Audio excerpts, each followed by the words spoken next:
Welcome to the Nest Podcast, your home for nerd entertainment and sports talk, where your hosts, Brandon and Zach, hash out what's happening in video games and sports every week. Enjoy the show.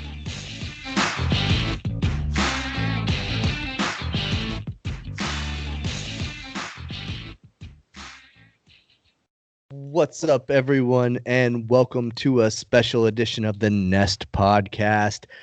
We're coming to you on a Thursday night tonight. Don't check your don't check to see if you're asleep.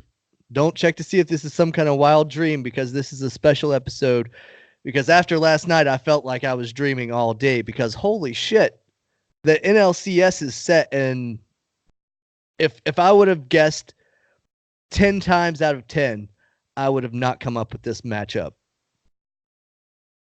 No, I don't think anyone could have predicted this. It's just, especially what happened with the Dodgers-Nats game, like, that was just something out of a movie.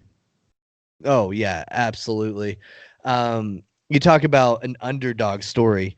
You've got the Nats, who I counted out last episode, saying that I wish the Brewers would have been there because it would have been a better series. It would have been a much better ending and stuff for Yelich. But holy fuck, talk about a Cinderella story coming out of left field in the playoffs. The Washington Nationals came, and they came to play, and they brought it to the Dodgers' best. Yeah, absolutely. I counted them out completely. And I guess to their credit, we shouldn't have. I mean, they've got two great pitchers in Scherzer and Strasburg, and they've got three if you want to count Corbin. Corbin's good too. Okay, yeah, I don't know a whole lot about him. He was acquired in the offseason whenever they had all that money free up from Bryce Harper leaving. Right. And then, of course, they got the hot bats of Anthony Rendon and Juan Soto, and they tore it up last night. They sure did. They said, you know what, Dodgers? We're here to play. We're going to hang with you. We don't care if you send in Kershaw. That's who we want to face. Right. We want to see Kershaw. And then, that tied up the game, the home run, and then another home run. Boom, tie ball game. Go to extra innings. Joe Kelly loads the bases. Crazy. And then a Jacksonville, Florida native hits the grand slam. Oh, wow, I didn't know that. And I found out that today at work. Everybody was talking about it. They were like, "Oh yeah, I went to high school with that guy," That's or funny. whatever. I went to the same high school that he went to because I work with a bunch of old fucks. But That's funny. But again, as Clayton Kershaw did last year, he just shit the bed in the postseason. yeah, it seems to be a trend. I think this is now 3 years in a row that he shit the bed in October. And probably more, because the Dodgers haven't won a postseason series since Kershaw's been in the bigs. So he's probably shit the bed a lot more, but I know notably 3 of the last, however many years, because he shit the bed against the Astros in 17. He shit the bed against the Red Sox in 18, and now he shit the bed against the Nationals in 19. Holy hell. I honestly can't believe the talent that is Clayton Kershaw throughout the regular season, just for whatever reason, doesn't translate to talent in October. I mean, I don't know what it is. He was brought in a relief spot and couldn't do it. It's very strange to me. He's got a great arm. He's got great stuff, and he's obviously a Hall of Famer, but when it comes to October baseball, he can't do it. He's the Peyton Manning of Major League Baseball. Yeah, I've heard that a lot today. The greatest regular season performer. Yep. That just really has a hard time cashing in. Peyton at least did it a few times. Right. Yeah. So maybe we could say that Kershaw is more like a Dan Marino. Yeah, that's a good analogy too. A great regular season performer, never wins the big one. And I mean, he's still going to be in LA for years to come, but I think the man now is Walker Buehler. Yeah, 100%. Going into next year, he's my ace. Yep, it's either him or you for me. Yeah, well, for me, it's Bueller hands down. He gets ball opening day. Yeah, And then Ryu, and then Kershaw. Yep, and then Maeda. I don't care what you've done for me lately, because think about it. They're gonna have a new coach coming in. There's no way that Dave Robertson keeps that job. Yep. And he's the one that has to eat the blame for this. It's his call. He let Kershaw go back out there. He let the things happen that ended up happening in that game. He let Joe Kelly stay in there after he loaded the bases. Absolutely. That's 2 years in a row that Joe Kelly has ended the Dodger season. Boom, bitch. But Dave Robertson has to eat this one, and he's going to get shit canned for it. Yep. But he was just following recent trends that he's seen up close and personal. 2017, AJ Hinch uses Garrett Cole and Dallas Keuchel in relief to win the World Series. 2018, Alex Cora uses Chris Sale to close out the World Series. Remember the memorable pitch where he struck out Manny Machado and he went down to one knee, and that was the ball game? Oh, yeah. Chris Sale was the pitcher, starting pitcher, closer. Yep. He saw that move twice before, and he was like, well, God damn it, I learned something. But it bit him in the ass. Yep. What he should have remembered was last year in the World Series, he tried to do the same thing with Clayton Kershaw and put him in a closer position, and he fucked that game up and lost it for him, basically. And, I mean, if you just look at Kershaw's track record, you'll know that he's not the greatest in October. So he should have seen that coming. I think I agree with you. 90% of the blame is on Roberts. The rest is obviously on Kershaw himself for pitching like shit. But had he not been put in that position, he would have failed in the first place. What would you have done in that situation? You think you put Kelly in the eighth inning when he left Kershaw in? Yeah, but I don't know. I Kelly fucked up too. I've written Kelly, but he gave up a grand slam. But at that point in the game, you're up 2 runs. Yep. You put in Kelly. If he starts to struggle, then you bring in Jansen, your closer. Yeah, that's a much better game plan. That's a regular day game plan. That's what these players have been used to doing for 162 games. Yeah.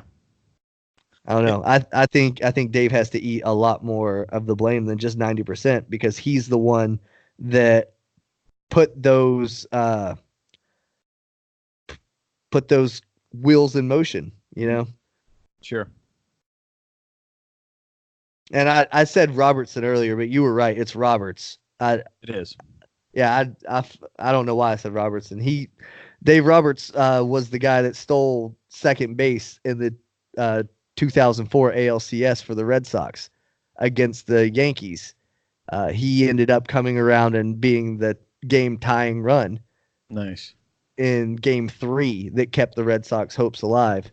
And then, of course, the Red Sox came back and won Game 4, 5, 6, 7.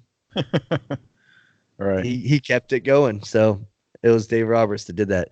I totally spaced on his name. I apologize to you, sir. I know he's an avid listener. Yeah, they all are. And, I hope he ends up landing another job somewhere. That's something that's popping up all over baseball now as job openings. Gabe Kapler was fired just today, the Phillies manager. Yep. So that could be a spot that I could see Roberts moving into. Yeah, there's a lot of teams that are hunting for a new manager. The Mets, Cubs, Phillies. I'm sure there's others that I'm forgetting. We speculate that it'll be the Dodgers, the Angels. Oh yeah, that's right. Yeah. I'm sure he'll land somewhere. I don't know whose fault it is as to why the Dodgers have been so good, at least in the regular season. Obviously, they were the best team in the National League. Now, I don't know if that's prospect hunting in the general manager's spot, or if that's good coaching. But when you're a manager of a good ball club, you pretty much automatically have a good job lined up. So he'll land somewhere. Same as Yeah. Joe Madden. Joe Madden won a World Series for the Cubs, and so he'll land somewhere. Yeah. And I mean, Bruce Bochy is a free agent coach right now. He's another World Series winning coach with the Giants. You know, he's going to fill in a role somewhere. Buck Showalter's looking for a job. It seems like John Farrell is interested in a job again. And these are all, you know, coaches that have not Hall of Fame, but World Series experience or wins on their resume. So that these coaches will all be filled very quickly. Oh yeah, definitely. So and then, you know, the few teams that have general manager spots opening, that's where things could get really interesting because, you know, like the Red Sox have their GM spot open. Mm-hmm. So whatever GM comes in is going to inherit Alex Cora as their manager already. Someone who's been there for a couple seasons now, already won a championship to kind of bring them in and get them familiar with everything. If you're going to the Cubs, you're losing a GM and a manager. So you're getting a whole new front office, a whole new leadership group. That could be potentially a good thing or a bad thing if you're a Chicago Cubs fan. Yep, and a player too. Like you're going to have to deal with a whole new set of people. So Yep. it'll new rules and personalities to get along with and stuff. Exactly. Yeah. Very interesting is the future of baseball for a lot of teams. Well, I know you'll be paying attention to what's happening in Chicago, being that you're a fan of another team in the National League Central that just happened to make a little bit of news recently. They did. Yeah. Good old Cardinals clinched the NLCS. Wow. Did you think you would be coming on a podcast and saying that this year? I knew there was a chance, but I mean, from watching Carlos Martinez just screw everything up, it was getting harder to believe that. And of course, that's what my thoughts were going into Game 5 was, I mean, Jack better have the game of his life, and I honestly hoped for a full game shutout or something crazy. You know, that'd be best case scenario to not even have to go to the bullpen. But what they ended up doing was just something that I don't think absolutely anyone could have seen coming.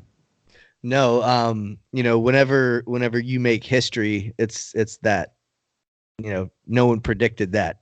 It's a historical moment for a reason. No one's ever done it before. And the Cards went off for 11 runs in the first inning. I mean, I had to check my eyes to make sure that I was seeing straight.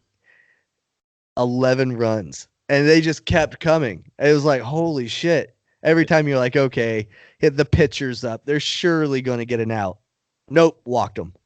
Are you serious? You walked the opposing pitcher? Yeah, that was the point when he walked Jack Flaherty. I was like, okay, well, this is just coming undone.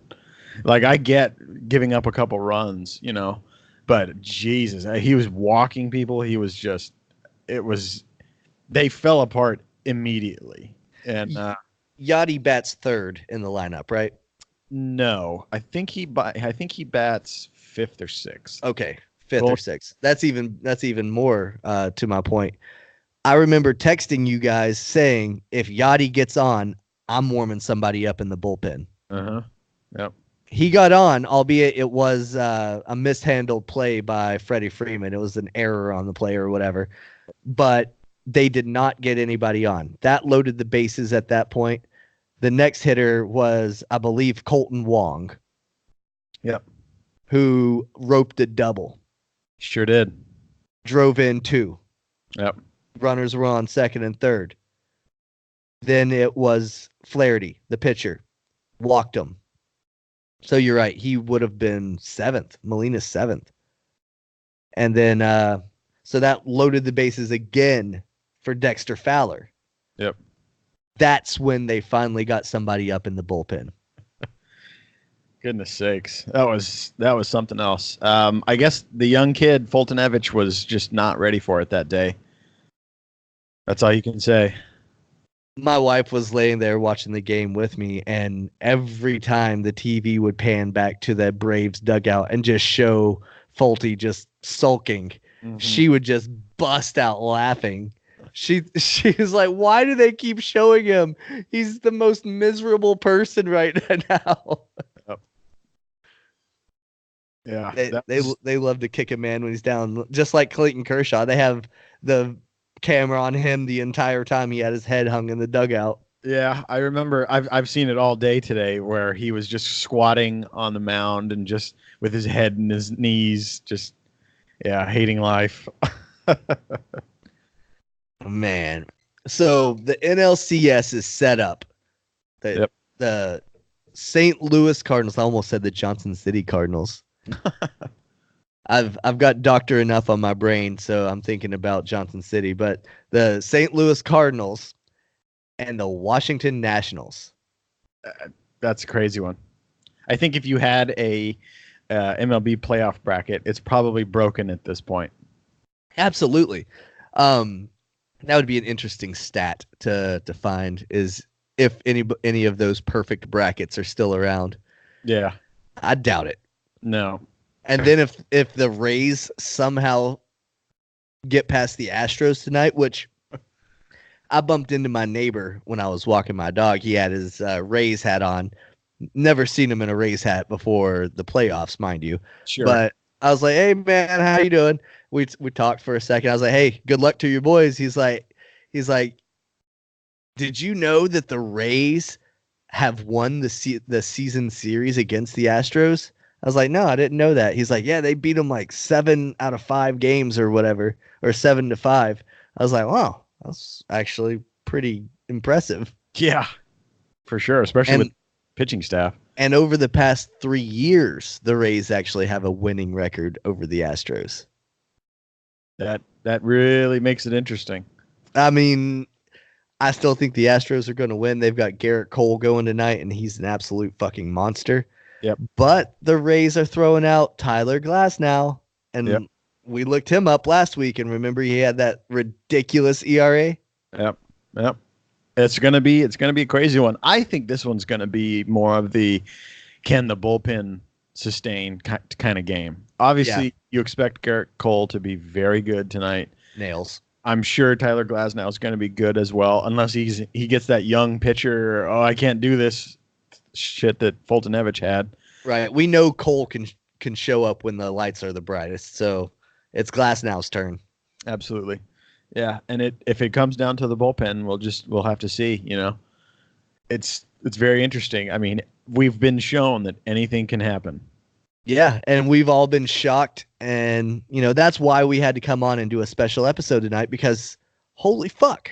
Yeah. Like, this is something I couldn't wait until Monday to talk about, because Monday will be amped up after football, and we'll be wanting to talk about all the recent shit that happens in the NFL on Sundays. And this will kind of get put to the back burner, but this is a big deal. Yeah. Like, teams that should have potentially competed for a World Series are now at home. Uh-huh.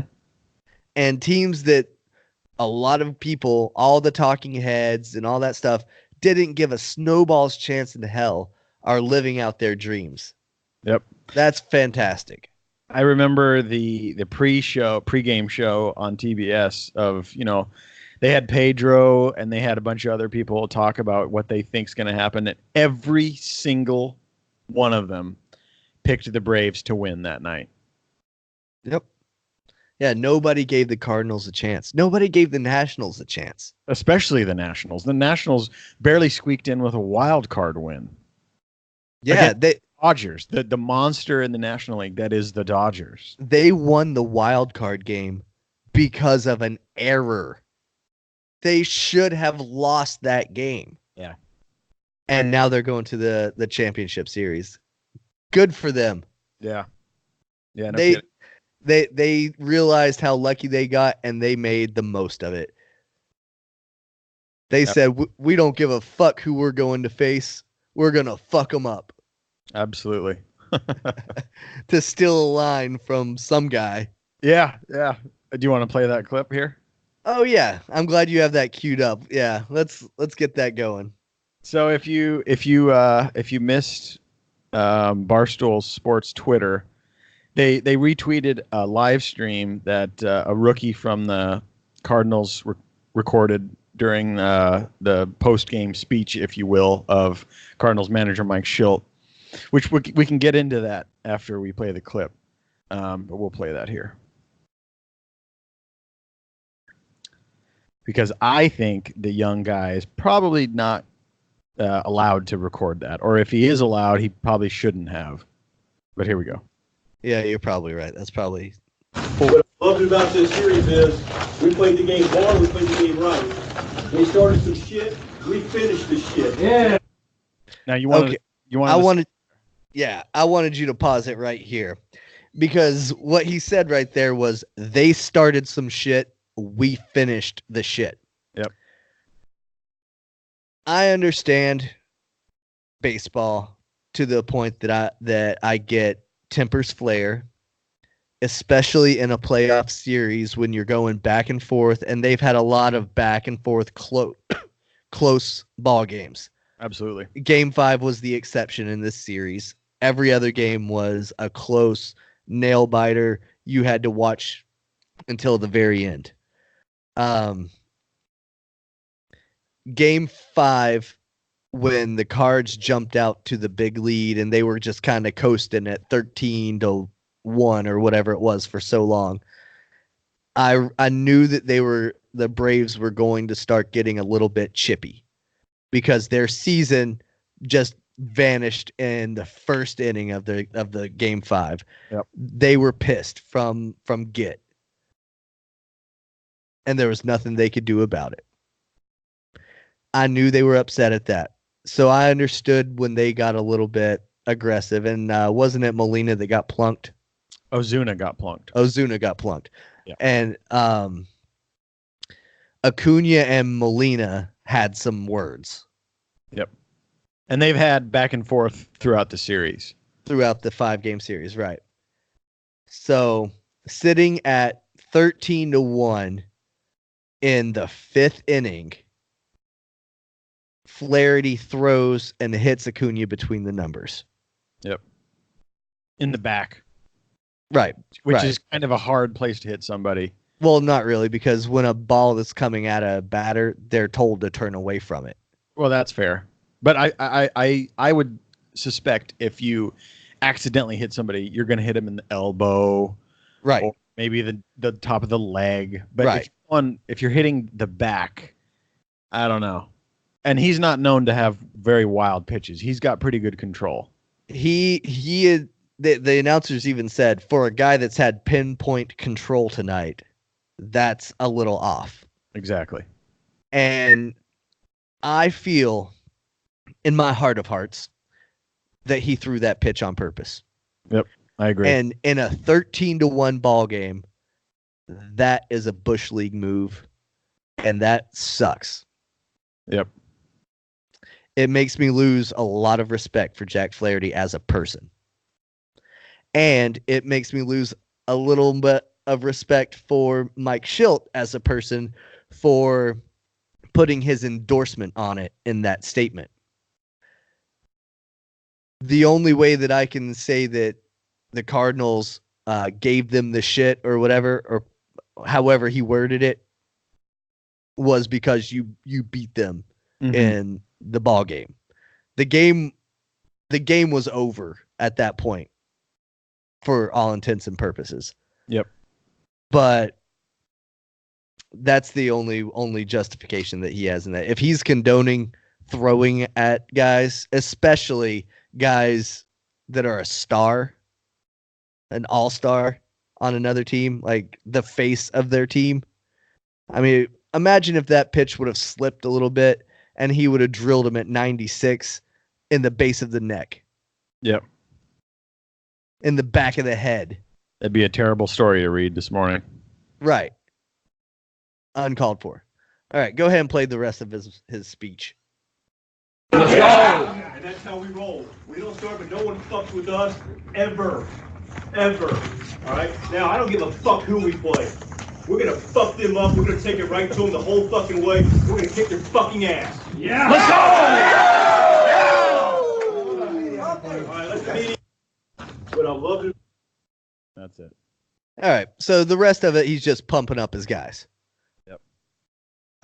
Telling them, yeah, we're going to go in there. We're going to fucking kick their ass. We're going to take names, blah, blah, blah. Yep. I hope he's not trying to say we're going to go in there and throw at people.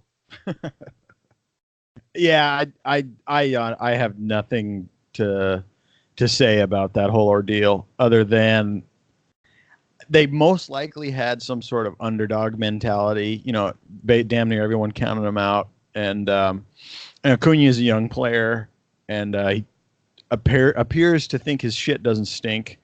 And he went back and forth with Yachty. Obviously, Yachty's a big veteran and stuff like that, and he wasn't having it. He kind of stood up Carlos Martinez once when he hit a homer on him, but I mean, it's the playoffs, so people are going to be excited for stuff like that. So if it were a July game or something and you did that, I could understand being a little bit more agitated about it. But they had, their back and forth and whatever, and this is what it came to. But I agree. If it were like a 7-5 game and that happened, it'd be a little bit more understandable because anything can happen. But when you're blowing them out, that's a little much. And I don't know if the Nationals hit Ozuna on purpose or not. I don't think so. But I mean, the best way to end the shit, as Schultz said, was to beat them as they did. So I don't know. I guess that's just baseball players being baseball players. I don't know. It doesn't really bother me per se, but I guess I have a biased view of it. Sure. No, absolutely. I remember the last time that the Red Sox had a controversy where they were throwing at guys intentionally was when Manny Machado slid into second base and took out Pedroia. And then the next time Manny was up to bat, they threw at him. Pedroia at the time, you could read his lips from the dugout say, that one wasn't me. He was verbally saying to him, I didn't tell them to throw at you. Yeah. They did that on their own. Like that wasn't my call. Yeah. Because he didn't want retaliation. Right. And it's sad that a lot of guys resort to that, and a lot of guys take it into their own hands, especially relievers. Relievers tend to do that more than starters, so that's why this Flaherty thing's all the more shocking, because he's a starter. I would expect it if Carlos Martinez plunked him. Right, who he has the beef with anyway. Right, if he stood him up, but at the same time, motherfucker, if you hit a home run off of the closer, chances are that's a walk-off home run. You pimp that motherfucker. Yeah. Yep, I agree. It's just, I don't know. That's entirely on them. Oh, well. Moving on, I guess, on to the Nationals, which you alluded to earlier. They do have a pretty good pitching staff. They do. So that's going to be something that the Cardinals are going to have to navigate. I imagine that their staff is a little bit better than the Braves. Oh, yeah, I would 100% agree with that. Just with their names of Scherzer, that's 10 times better than anyone that Scherzer and then Strasburg and then Patrick Corbin. That's a pretty nice little three-headed monster. Be interesting. It's anybody's game now. Yeah. They've proven that. It really is. And I'm excited to tune in to the Astros and Rays tonight because holy fuck, if the Rays end up winning, I'm just going to quit guessing. Quit any and all predictions for the rest of the year because I don't know. Right. And you got to think, if the Rays do beat the Astros, then they've obviously got something special. And the Yankees have been sitting on their ass for a couple days. So if they've cooled off and if they're not, ready to play, what does that mean? Do the Rays have a chance? So, there's nothing like MLB playoffs. No, nothing at all. With that being said, let's go ahead and hop off here and get ready to watch some. But thanks for tuning in, guys. Tune back in Monday for our regular show. And what else? Oh, Saturday we've got Ian coming on, so we're going to be busy this week, man. Oh yeah, we've got Ian from Growing Up 8-Bit coming on to talk about some old school video games and stuff like that. If you're interested in old school video games and want to give us some questions or feedback or just talk about your favorite game, call us and leave us a voicemail and we'll play it on the episode. Yeah. 904-878 5985, I think. We need to get a cool 1-800 the nest so that it's easy to remember. I don't know if that would work with Google Voice. Well, I mean, fucking A, man. don't they know who we are? Yep. And then of course we'll have game 1 of the NLCS is Friday. So we'll have that to talk about, obviously. And I'm sure the ALCS is going to kick off here shortly. So, yep. Friday will be NLCS, and then Saturday should be the start of the ALCS. Yeah. So more football, more baseball, and a special little video game podcast for the nerd side of the show. Yeah, I'm excited for that one. Yeah. Oh shit. Did you read that article I sent you about the juiced baseballs? Yeah, I did. That's pretty interesting. We'll have to dig more into that and get a little bit more research, and we'll talk about it a little more. But apparently, rumors are going around that baseball has switched balls again, and the ball isn't flying like it did all regular season long. Yeah, which I guess if you look at the recent, developments of hitters, it kind of proves that there's not as many long balls, as far as I know. In the playoffs, at least, because they just hit a record for home runs in the regular season. Oh, yeah. Playoffs. The Twins' bats never got going against the Yankees. Mm-hmm. The Twins hit over 300 home runs this season. Maybe they were hitting the ball the same exact way. It's just those balls weren't carrying as far, so they were caught. Yep. It's a possibility. I don't know. Let us know what you think. Call us, leave us voicemails, leave us comments on Instagram, Facebook, any of those things. The phone number, 904-878-5985. I think I was close to that. All right, guys. Thanks for listening. See ya. Stay connected with Brandon and Zach on Facebook and Instagram at The Nest Podcast. And tune in next week for a brand new episode. And thanks for listening.